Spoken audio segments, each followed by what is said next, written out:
Hey there, it is Tuesday, August 12th, so it is time to give you guys an update on where this 250K account is. We now have a value of $293,000. This is not the highest that this account has gone. It's gone up to 295, just FYI. But right now it's at 293, and I can kind of just scroll through here and kind of show you where I am. When we look at this total gain and total loss, this is sort of, it's not reflective of how much the account has gone up. It's sort of like the open options and where they stand right now. So overall, it's pretty irrelevant because I already did my trading for today. So anything that I'm going to close out today is probably done. Anything that I'm going to open today has probably been opened. So here we go. We've got lots of stuff going on Apple. Apple's popped kind of like out of nowhere. And that's one of my favorite things about Apple is it's sort of like a sleeping giant. It goes into hibernation for a while and then boom, it'll just pop out of everywhere, anywhere, from nowhere.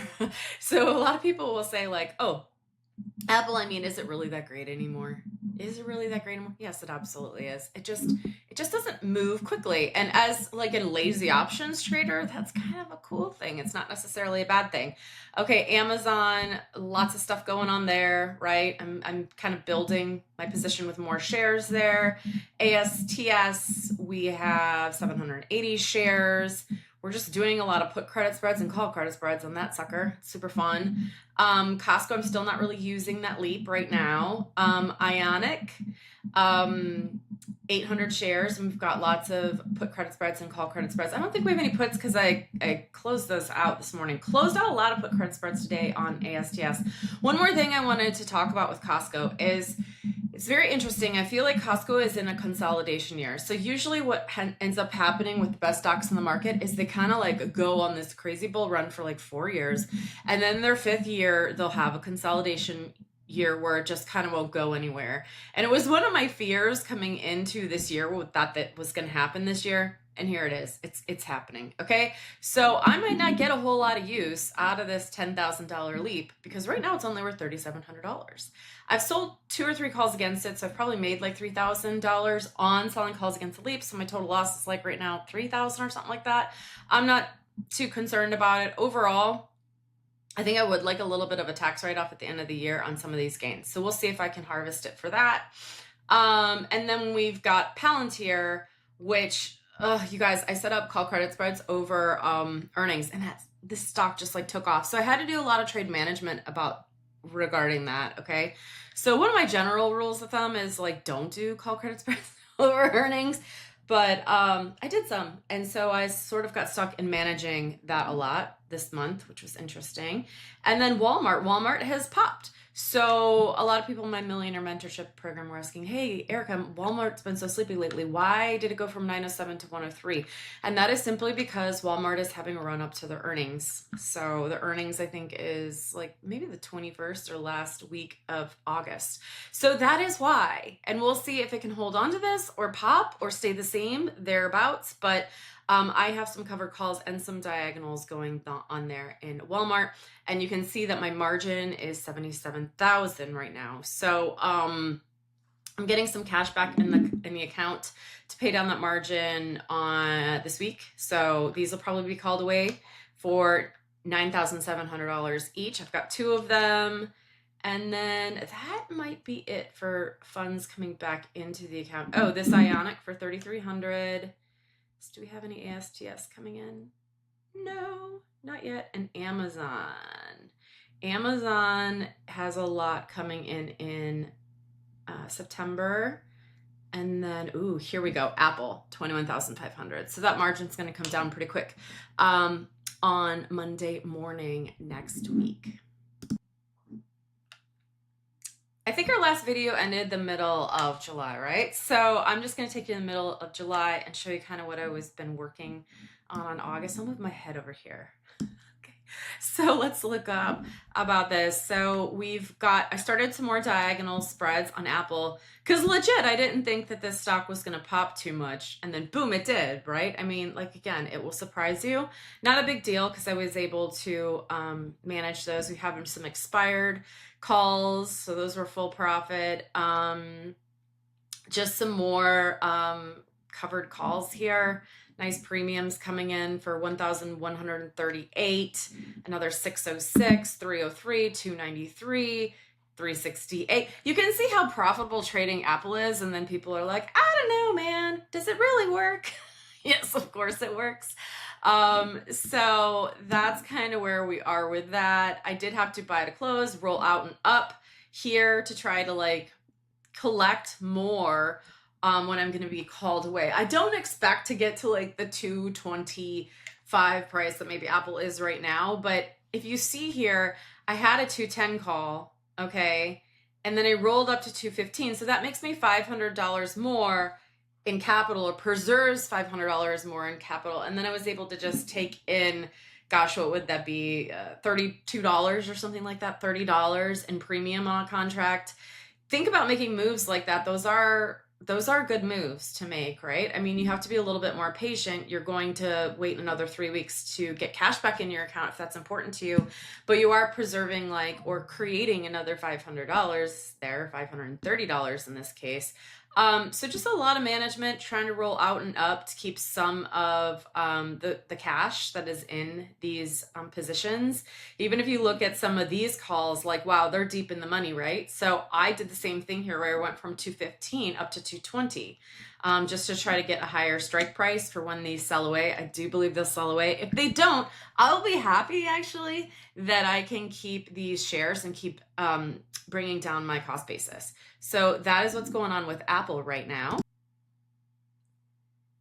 The story for Amazon in this account is very much the same as Apple, okay? So the reason I'm trading these two stocks is because I believe in their future. I think that these stocks are going to go up significantly in 5 to 10 years. So the value of my account is mostly rooted in Amazon, Apple, and Walmart. If you look at the total value of the account, it's mostly in these three stocks, and these stocks are very stable. They're upward trending. They have just great things about them. Apple has a dividend. Walmart has a dividend. It's interesting because Walmart sometimes doesn't cross all of my metrics, but I just know it's such a stable stock that I will definitely put money in there. They're all, Walmart is lower premium. Okay, that's how low volatility it is. Apple and Amazon are higher volatility. They're like medium volatility, but they're great portfolio stabilizers and they're great earners. Okay, so this is fun. Like here, we're just closing a Leaps contract that went into profit. So same sort of thing though, outside of that Leaps that's going on here. I'm just managing these calls that I sold, rolling them up and out, and sort of remembering that I just want to keep a lot of the value in my account in these stocks because they're so consistent and so stabilizing and good, just little income earners. Okay. So I'm also buying more shares as I go along in these companies because I'm sort of like building my position in them as the account grows, right? So the account is growing. We started at 250, now we're at 293. So I have to start building my position more and more in these stocks if I want to maintain that stability and that principle for the allocation in this portfolio. Okay, so Walmart has been pretty fun. Last month, I was just kept rolling into 97, 97, 97, going further out in time because I had shares purchased at 97. And I was just lowering my cost basis on those shares. And that was great. Okay, so now we've got a little bit of, it's going up. So now I'm rolling up and out and then buying more shares. Okay, so because I sold 100. Truth be told, I do, and I bought another 30 here. Truth be told, I do think I'm going to make the executive's decision to sort of like take the Walmart out of the account, not trade this anymore potentially, and maybe move more into Apple and Amazon. Still haven't fully decided that, but it's kind of a snore fest for me. So, yeah. And so that's kind of what I'm thinking there. We'll see what happens as I continue to sort of use these diagonal spreads and see how enjoyable that is, because that's really what's going to determine that for me. You can see there's just a ton of action with ASTS. ASTS is high premium, low cost stock. It has been rising. When I started trading ASTS in this account, the share size has doubled. Okay, the share price has doubled. So this is a mover. I'm doing loads and loads of trades with this because it costs less, therefore I can trade more shares, right? I'm loving putting up call credit spreads on up days and put credit spreads on down days and then closing those out in sort of like a systematic way. It's really working like a charm. The account allocation on this right now is I think it's about $38,000 that's in ASTS. I have leaps that are in the account that you guys might have seen that are deep in the money, and those are working so beautifully for me. I keep buying leaps when I see ASTS dip. And when I'm going to see ASTS rise from now on, I'm also going to buy some puts on it. So that is kind of what is going on there. You could just see I'm always having to build more of a position in it too as the account grows. So yeah, this is kind of what everything's looking like. You could just see how this goes on and on and on and on and on, and what like a winner this is as far as just collecting premium. Here I sold some shares there. ASTS for a while was getting assigned early, which was really interesting. So yeah, we're just, I got assigned on a put, totally fine by me. Even though ASTS isn't $56 right now, it's lower. It's like 54 or something like that, I think. So here we're going through, lotta. Okay, and then I'm going to take you over to Ionic. Kind of looks similar.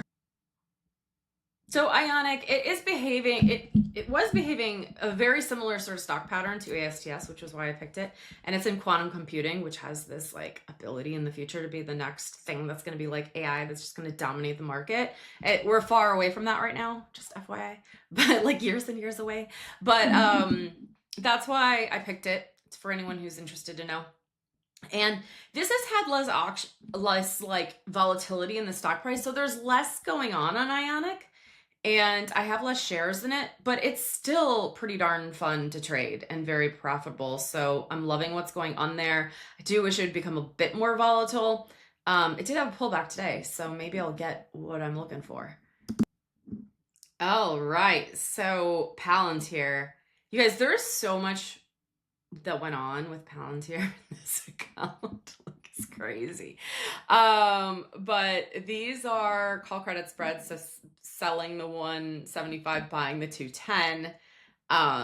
It blew past that on earnings. Like I think Palantir today is like 185 or something like that.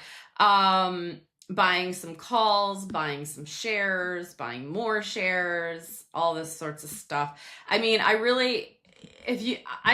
don't even think I could explain on here what I had to do to manage this trade. Like it all is ending out fine. I'm not going to really create any losses here, but it really did take an expert level of trading to be able to do what I did here. So this is what the course is for, guys. This is what the course that I teach is to sort of manage these trades in a very expert way. If you really want to dig in and try to figure out for yourself, I mean, it's all here. All the data's here. So you definitely have that transparency for me to try to figure it out. But yeah, rolling. I'm doing some rolling. I would maybe sell some put credit spreads at the same time that I would buy to close a whole credit spread. I would set up a put credit spread at the same time that I would close out a call credit spread to kind of like even the loss and not make a loss or take a very small loss. So there's like a lot going on here. I'm really setting up a lot of put credit spreads right now to try to get more shares in Palantir. Okay, and then this is really interesting to see. I don't think I've shared this in a while. So this is like how the rate of return is going on this account as compared to the Dow Jones Industrial, the NASDAQ, the S&P. And right now we're doing worse than the Dow Jones Industrial Average and the S&P. We're so close to the S&P. But what I want to show you is that I don't know why we started out doing worse. I think we should have started out doing the same. Oh, it's because it was rising and we weren't trading yet. So again, if you look at the history of the account, which you can go back and watch any of these YouTube videos, okay? So we didn't trade much for the first month and a half because I was just like, I'm not going to do anything yet because I don't have a really good indication of what to do. Okay, I was just waiting for some more data to come in. Then I decided, okay, I'm going to buy all these leaps, right? To create my diagonal spreads, which I did. And then we had this huge market sell-off. And when you buy leaps, you have, your account is going to go down faster than if you have shares. Okay. I also said at that point in time, like, guys, I'm buying these leaps, but I'm not going to get paid back on these diagonal spreads for the leaps for like 6 months, 3 to 6 months at least. Okay. So now I'm starting to get paid back, and that's why I'm catching this all up. Okay. So I am actually doing better than the Dow. Sorry, I'm not doing as well as the NASDAQ or the S&P. It's crazy that NASDAQ is doing better than the S&P right now. Very interesting little note to make there just on the market overall. But, you know, I do have high hopes for being able to bring this up and surpass this by Christmas. So we'll see, okay? Like, the first year you start an account, if you're starting it with the intention of running a lot of diagonals on it, that's not going to be nearly as good as year 2 and year 3. Okay. So I knew that going into it. So I'm like not really irritated by this. It's sort of like that is what it is. And I should expect something like this to not be beating it yet. I have to like get this account moving and humming along. And then since I still own all of those leaps, I can still sell calls against them with diagonals. So I am just sort of at this point printing free money. And you can see the other strategies are working really well, and those will continue to compound the account as well.